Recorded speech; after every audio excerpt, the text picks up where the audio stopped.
So last week, ESPN continued to clean house and fired a bunch of people, including NFL analyst Ryan Clark. Clark then went on his own podcast named The Pivot and explained himself in his words and told people what happened. Now, I watched most of it and I didn't agree with a lot of it, but there was one specific thing that Ryan said that it blew the whistle for me. And I was like, you know what? That's actually a good point. It's actually a good lesson in the context of relationships. So I'm going to play you the clip and then I'll explain myself. To address the head down thing, what makes me a little bit sad about myself is I did adjust who I was to try to keep my job. I did have meetings with people and say, okay, what is it that you need from me? Not the analyst. The analyst he was damn good, right? If you care about the person that's on TV, what is it you need from me? Because I want to do that. I want to build a relationship. I want to involve you in the things I'm doing. You know, man, like this show, for 3 years, bro, we never shied away from any topic. Right. We never shied away from tackling anything. We did this year because I knew I couldn't have no beef. I knew I couldn't respond to disrespect, right? I knew, for lack of a better word, I couldn't be too black. What makes me sad is, even in trying to adjust to be at least more of what certain people wanted, they still fired me. All right. So now I'm not going to get into whatever it is that he means by too black. I'm not going to get into that because I see black people arguing amongst themselves over whether he was right or wrong or what exactly it means. It's not my space. That's not what I'm talking about here at all. What I'm talking about is where he explains that he actually did monitor himself. He toned things down and then he got fired anyway.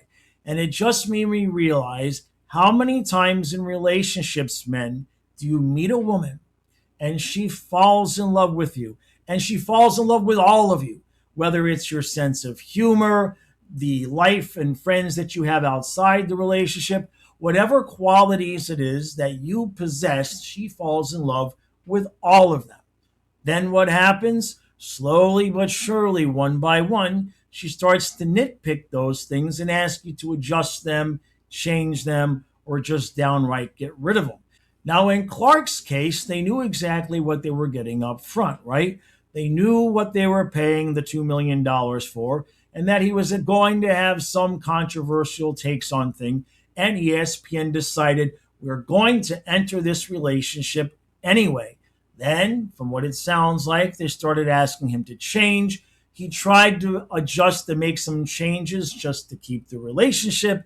And then what happens? He got broomed anyway. So that's the part that I agree with him with from the perspective of, as a man, if it's good enough for her when you meet, it's good enough for you for the rest of your life. Now, I'm not talking about things that you might consider flaws in your own personality. If you enter a relationship and say, I'm working on A, B, and C, that's an entirely different situation. But a lot of times what happens to us guys is we enter a relationship and we turn on the charm, right?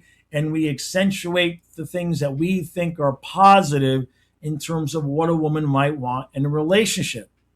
They fall in love with our sense of humor, or they like that we have a life outside the house, whatever it might be. And then slowly but surely, as the relationship begins to age, all of a sudden they're asking you to change your behavior, even though you made it abundantly clear at the beginning of the relationship that this is who I am, this is what I do, this is how I'm going to be, and I'm happy and I'm content with being myself.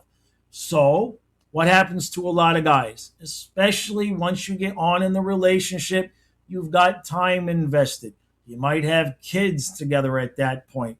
Now she's starting to ask you to change the very things that you thought were the reasons she fell in love with you. So what do? You start to make adjustments. The problem is that it's an absolute bottomless pit, And those requests will never end if you give in to those requests. If she starts wanting you to monitor, I don't think that's funny anymore. I used to think that's cute. Tough. Absolutely tough. Stay true to yourself. Now, when you're alone by yourself, if you hear the things that she's asking you to change and you think that maybe you can make an adjustment to those things without compromising yourself and without changing who you are, I'm not saying you can never look at yourself and improve. But once you start going down the road of making changes, monitoring yourself for someone else, it never works out. Clark's example is the perfect thing. He tried to do what he could do. I don't know exactly how they worded it to him, but basically they probably asked him, hey, can you tone it down just a little bit? And he did. He at least tried to do that. I didn't watch his content enough for me to really know how he might have changed, but that doesn't matter. And whether or not I think he should have changed or you think he should have changed, none of that matters. I'm talking about the man who has to then deal with himself. And you heard how disappointed he is because I guarantee you his disappointment there is he's disappointed in himself. Because as men get older, these are lessons we should have already learned, all right? There's just some things you can't change. There's some things you can't compromise on.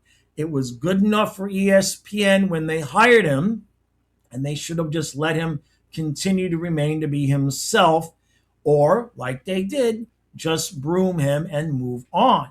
But asking him to change and then firing him anyway, this is where it comes back to the relationship part. Because men, I'm telling you, you will be in a lot better shape if the relationship is going to end anyway.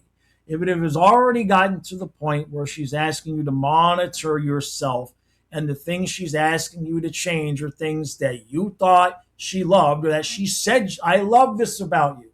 I love this about you. And all of a sudden now, a year, 2 years in, she wants you to change those things.